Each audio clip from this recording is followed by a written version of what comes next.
तर इकडे पुण्यात खडकवासला धरण साखळीत 13.16 TMC पाणीसाठा झालेला आहे।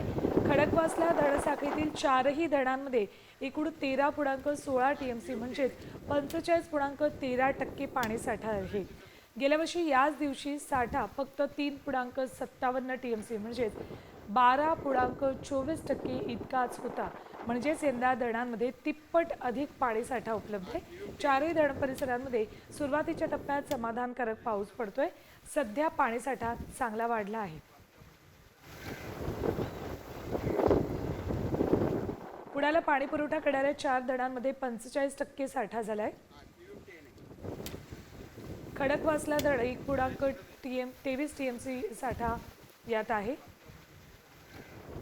4.41 TMC साठा आहे पांचेत धरणात। वरसगावमध्ये 6.40 TMC साठा आहे।